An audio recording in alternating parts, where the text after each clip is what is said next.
welcome to a Talking About special. It's special because it's got me in it and we're sharing it with you. The Season 9 trailer has just dropped. I mean, I say just dropped. When we asked Jason to do this video, it had just dropped. But everyone else was like, oh, we'll have to wait for the old queen. But anyway, it's almost just dropped. Yeah.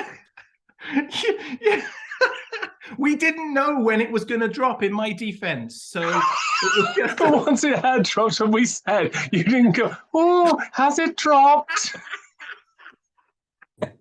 They should time these things better so that Jason's not at the hairdressers when the trailer comes. But anyone at home that does wonder why Jason couldn't do the recording, it was because he was at the hairdressers. They haven't delivered it yet.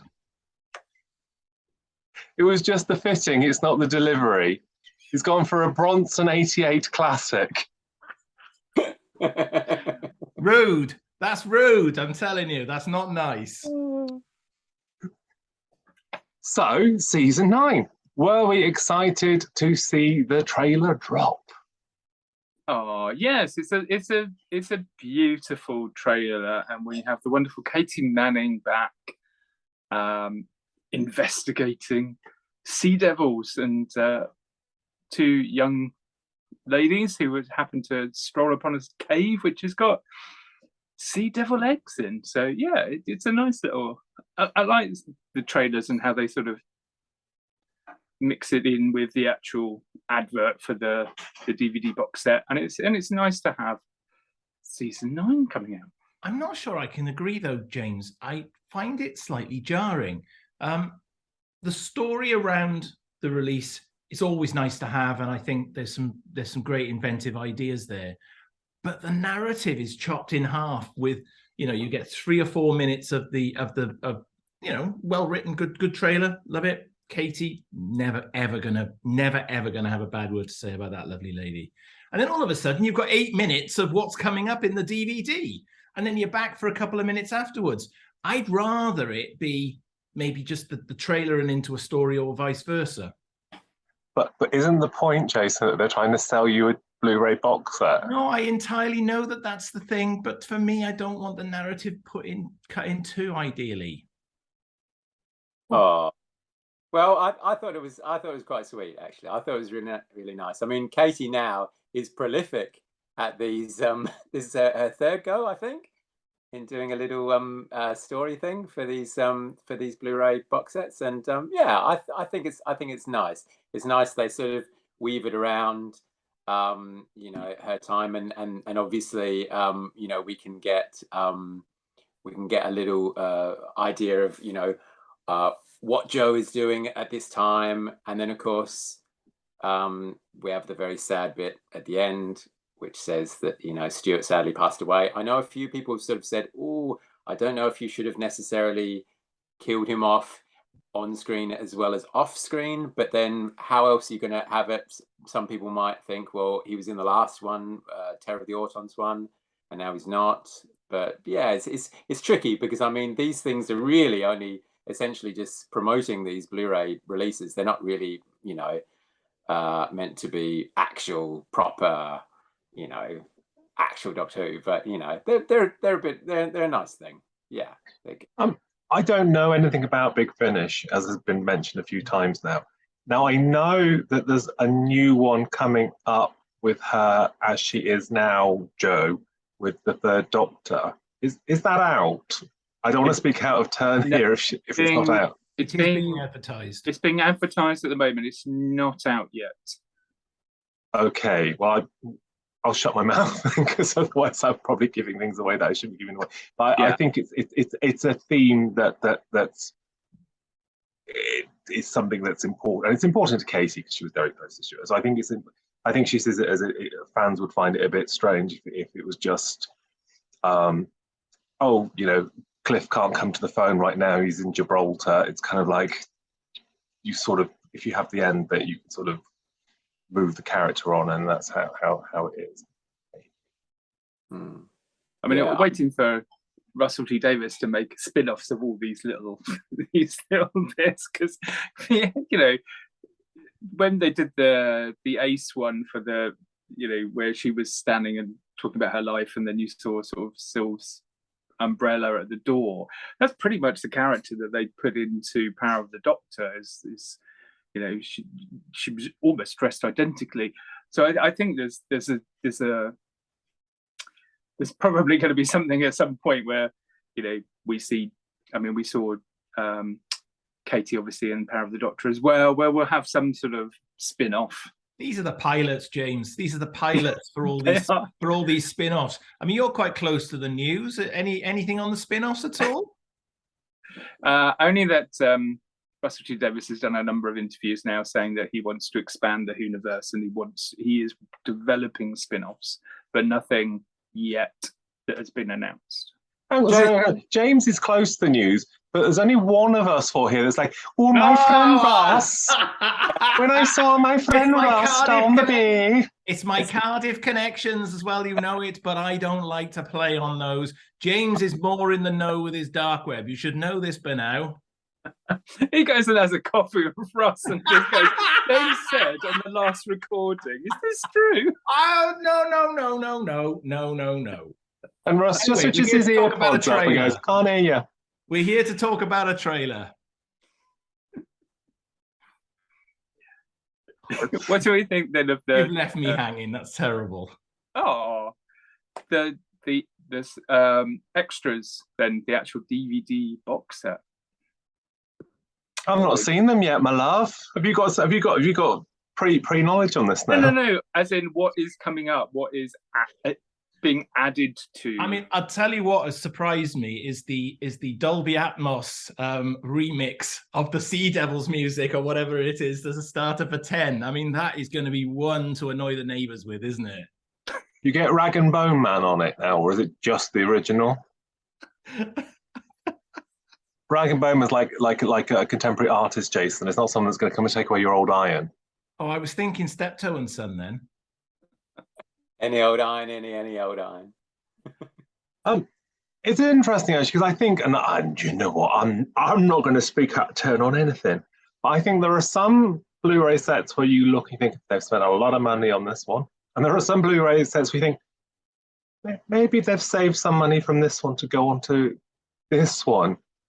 I don't know. I know nothing about anything, but it's not a huge amount coming our way on this, is there? That's brand new. It looks like there's a couple of new documentaries. I know that we've got new sofas in behind the sofa, I've noticed, as we saw the clips coming. They're back sitting together. They are now indeed sitting back much closer together. These either could have been recorded pre-COVID or post-COVID, but these are now no longer COVID affected behind the sofas. But no, if I was going to say when they were recorded, I would have said it was probably the week of Pandorica last November. Oh no. That's mystical. That's roughly when I would say they were recorded. Well, they're post. I would further say, I'm like Doris Stokes now. I'd say one of the assistants left their glasses behind and had to get the other assistant to bring them back to them before they went to America. Oh my gosh. It just came to me, that did. The things that happen at Pandorica. I mean, there certainly looks like there's a behind the scenes of the Time Monster. So there's a new Time Monster documentary by the look of it. And there is also a location as well, which is looking like it's new material. Is there a third? There's four. There's Stuart Fell. There's a documentary on Stuart Fell, and there's a Michael E. Bryant feature as well. Now, what I would say again, and I love everyone, I love everything, and I do love Michael E. Bryant, is that you've then got Michael E. Bryant on the sofa, Michael E. Bryant interview documentary with him, and then Michael E. Bryant on the location documentary. So, I mean, I love everyone and I love everything, but I kind of go, and then obviously on the original features, because he's on the commentary for Sea Devils, isn't he, with Letts and Dix and Andrew Cartmel. So I get it. There's not 101 people you can ask to come and do these things. But yeah, that does strike me as a kind of like that's a bit like that, and that's going to, because you are essentially going to get some anecdotes, one would imagine, across multiple the times now. This time there's no big Matthew Sweet interview, because obviously he's already done Katie. We would assume that when season 7 comes out, we'll probably get John Levine, I would think. Interesting though, they haven't had, unless they've already done a Richard Franklin. Maybe is that going to go on something else, season 11 perhaps? I don't know. It's difficult to try and work it out, who's going to go on what and who's going to be covered, really. And I think that's why we've got now Stuart Fell and Michael E. Bryant on this. And Michael E. Bryant is sadly the only director of, I think, left of this season. I think everyone else is gone. So I think that's unfortunately why you're getting a lot of Michael. I mean, he's great, as you say, Paul. He's a really good he's full of information and all sorts of anecdotes and stuff. So but yeah, it is difficult. It's always difficult though, isn't it, when you do these new features on the Blu-ray? A lot of the time you're going to find, when you watch the stuff which is ported back from the DVDs, you're going to go, oh, hang on, there's a documentary, and now he's talking about that, and then on the commentary he's talking about the same sort of thing again. So you're going to get a lot of repeat of stuff. But what can you do, really? You just have to sort of, go with it. But the turnaround on this one has been a lot quicker. Because obviously there's multiples in progress. But I mean, like, Wonder More was at the Phantom thing in December. So she did that, and she was doing the documentary the Monday after. So the turnaround and the lock-off on this set is very close to release, especially compared to some of the ones which, people, if you follow these things, even if you don't have Dark Web or Jason Cardiff connections, there are certain ones which people know are in progress and things have been recorded for, and they've all seen, Janet's Twitter feed in Amsterdam and all that sort of stuff. So there are certain ones which have been coming for a long time, and yet this one's all of a sudden like bam, bam, bam, and it's kind of it's here. I think that might be a reveal, about Wonder More. I don't think she's been mentioned on anything or seen on any clips, so you may well have been giving away a secret thing, Mr. Fowler. Who's just given what? Jason. I never said anything. It was James. That's true, because James was the one who was sat with Wonder More. You didn't bother coming to the event. Oh no, I wasn't at that one. That's quite correct. It was one of my months off. He was getting his hair cut. Yeah, it takes a whole day these days. Yeah, well, it would be lovely to see Wonder More if she is on the documentary. Oh, it's like you've got a crystal ball there, isn't it? I am the Doris Stokes of the Phantom world, just a bit older. No, but I don't. I think sometimes it's just lovely to have the packages. I see, and this is Ben's sphere of knowledge now. Everyone can have the whittle taken out of them now. The BFI screening that's coming up is the Sea Devils. Is it going to be all 6? Is it going to be the movie? It's well, I can say it's all 6. Oh, blimey. Ben said that without moving his lips. That was impressive. Ben, have you had a haircut to look, Jason? Ben, would you agree with me that it's all 6? I would agree with you, yes. I believe it is all 6, yes. I do believe that. With Katie there having a chat and, giving her usual lovely anecdotes about various things on the story. Tickets, no doubt, will be hotly contested, as they always are. Indeed they will. I don't know. So that's the start of March. I'll be more excited about coming to the Valiant event in Sheffield the week after. But which I am. Not conflicting. That's no, good. I think, is it the same weekend as London Film Comic Con or something like that, maybe? It is, yes. It is the same weekend as London Film and Comic Con, so there you go. Great. So anyway, everyone can enjoy watching all 6 episodes of Sea Devils in the dark. Oh, the Atmos. Yeah, exactly. That lovely. When you say Atmos, I'm thinking of the Sontaran stratagem where they had the sat-navs that kill people. Weren't they Atmos? Your destination. Are you going to say they're basically going to show people the Sea Devils and then gas them or something? I don't know what Atmos is. I'm not entirely sure it is Dolby Atmos, but it's Dolby something or the other, so it's improved. It's either 7.1, 5.1, or Atmos. I'm sure somebody can put it in the comments. It is Dolby Atmos sound. Hey, oh, I threw my pen around. It's that lovely farting soundtrack going all the way around the room many times. I like the Sea Devils music. I mean, I wouldn't put it on for relaxation. And they've put it on both versions, on the 6-episode and on the movie version. I don't have surround sound, sort of like, you know, those annoying bars to upset the neighbours. I don't have any of that anyway. I haven't got a neighbour right now, so it wouldn't affect anything. But equally, we don't have one. So, I mean, it's lovely to have that surround sound. I've got a telly, though, so I'll be able to see the picture. Yes. So, other extras that we need to discuss that we're looking forward to? I don't know if there are there?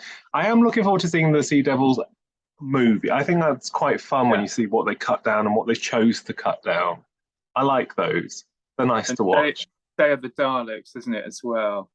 Will these be the original edits, or will they be essentially? Yeah, so there's the special edition of Day of the Daleks, but there's also the movie version, which has not been. They've reconstructed them from off-air audios taken of the original repeats, I believe. Excellent. Yes. The other thing, of course, it'll be interesting to look forward to is what the restorations look like, because apart from Day of the Daleks, the other ones, the other stories are in sort of variable quality. I think, is it the beginning of the Sea Devils is a couple of American conversion, 525 conversion, and I think the same with the Mutants. Curse of Peladon is as well, isn't it? Yeah, Curse of Peladon is completely. They had to completely reconstruct that, and they had to bake it. I remember reading about that years ago, that it was sort of falling apart, and that sort of bake the tape and then sort of put it back together again. It's like, wow. But they get a handshake for it afterwards. That's the important thing. But they junked the tape, and Ian Levine had the junked tape off them. Then they had it back off him to bake it to get the episode out, as I recall. Yeah. So this is definitely a mixed bag though, isn't it? Right the way through the season. And Time Monster's not that brilliant either, is it? No. And the Mutants as well is a bit. It's always looked quite sort of yucky looking. So hopefully it'll look a bit sharper this time. Yes. And of course, one of my favourite stories, the Day of the Daleks, here as well. Do you know the script off by heart, apart from the lines? I do, in fact, know many of the lines from this episode for some very unknown reason, yes.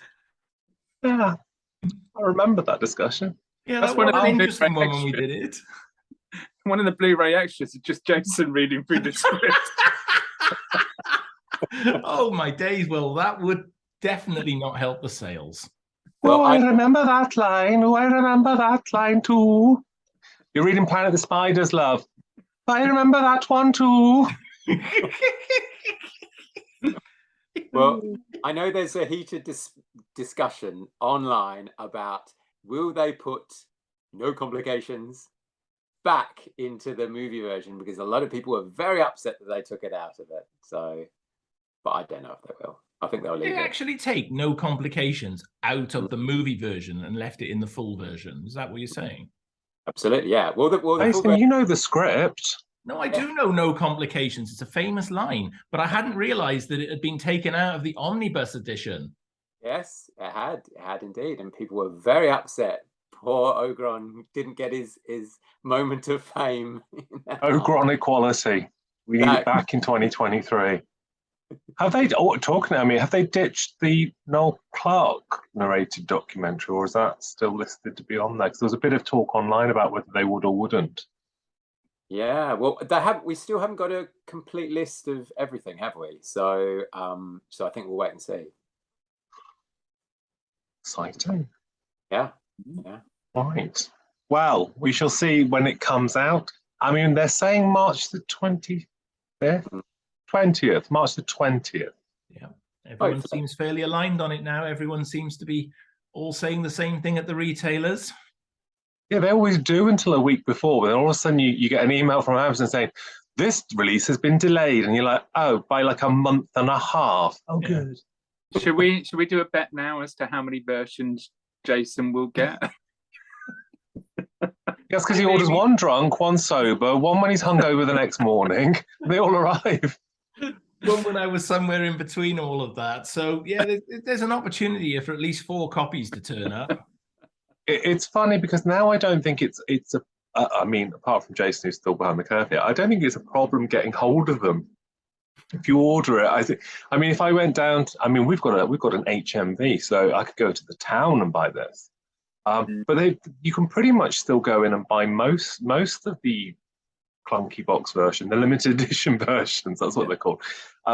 You can still buy a lot of them. I don't think if you wanted. Even I think 17's out of stock now. But I think if you wanted a 17, you wouldn't be paying 180 quid for it. You'd still probably get one for about 50 quid somewhere. No, I don't think there's a sellout situation now that there was. I don't think there's I've got to get my order into 17 retailers and the chance that one of them will get it to me because the others will all cancel my order. I think it's moved on now. But I think some people now have swapped and some people are now collecting just the standard case version.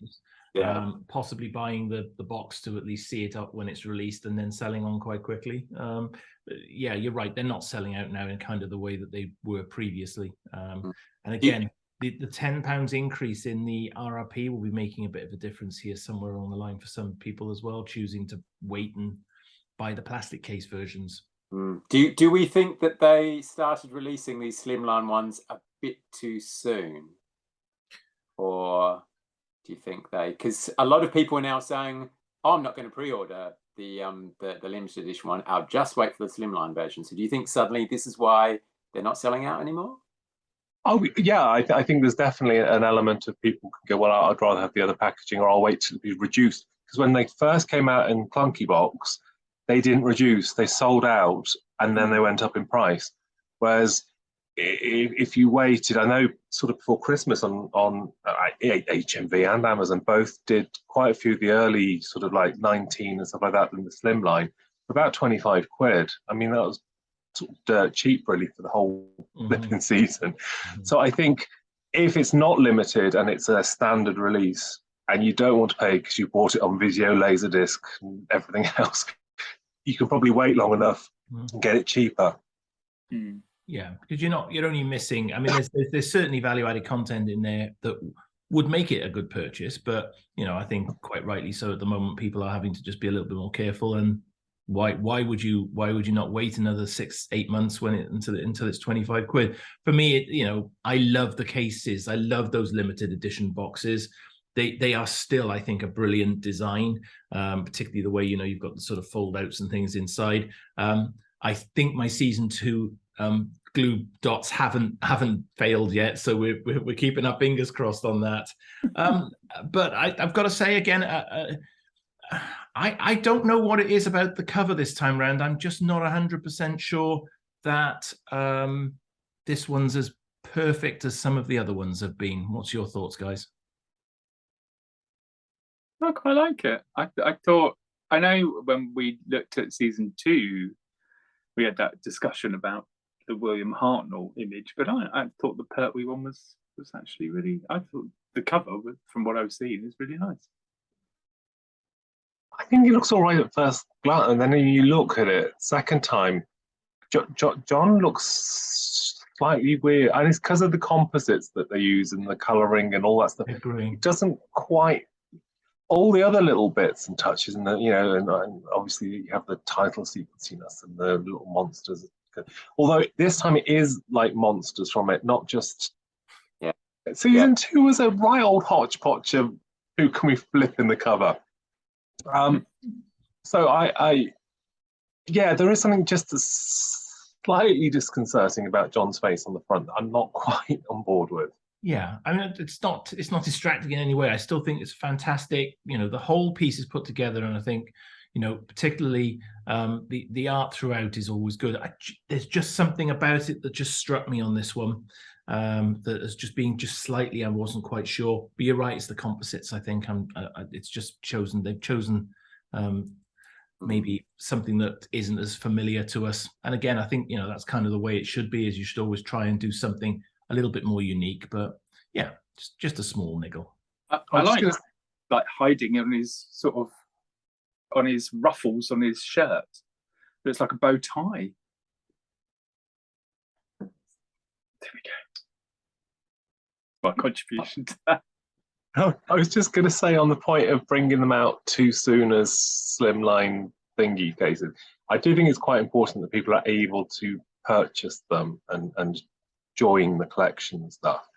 The thing I think that would be possibly more detrimental is Russ gave an interview saying that he'd like all of Doctor Who to be on iPlayer for free, which, it's all on BritBox, but you pay a subscription for BritBox, don't you?